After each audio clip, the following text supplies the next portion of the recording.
You've reached the activism portion of today's show. Now that you're informed and angry, here's what you can do about it. Today's activism: get in the streets for the March for Science and the People's Climate March. If you've been waiting for the second coming of the Women's March, this could be it. Two major rallies, both of which have had months of planning, preparation, and outreach, are scheduled on back-to-back weekends at the end of April. On Earth Day, April 22nd, scientists around the world will march side by side with those who believe in science and want to defend it from climate deniers, religious extremists, oil and coal companies, and of course, the Trump administration. On the March website, the organizers write, quote, "The March has generated a great deal of conversation about whether or not scientists should involve themselves in politics. In the face of an alarming trend toward discrediting scientific consensus and restricting scientific discovery, we might ask instead, can we afford not to speak out in its defense?" Unquote.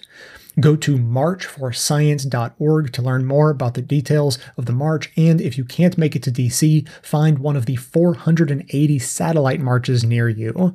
You can also follow the march on Twitter at ScienceMarchDC.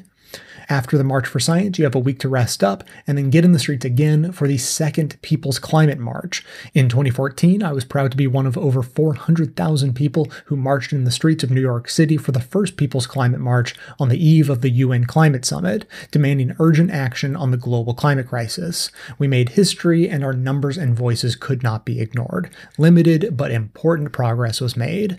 The second march, taking place on the 100th day of the Trump administration, is a fight to protect those gains and continue to push to make the climate crisis impossible to ignore.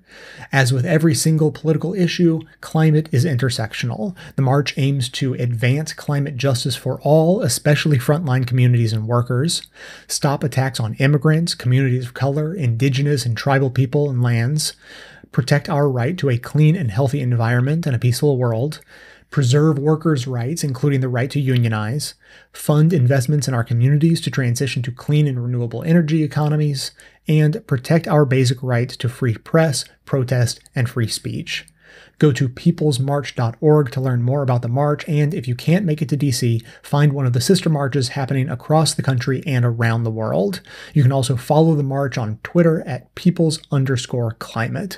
The segment notes include all of the links to this information as well as additional resources. And as always, this and every activism segment we produce is archived and organized under the Activism tab at bestoftheleft.com. So if you believe in science and saving humanity from climate change, be sure to hit the share buttons to spread the word about the March for Science and the People's Climate March via social media so that others in your network can spread the word too. As the People's Climate Movement has always said, to change everything, we need everyone. So let's show up for our future and claim it.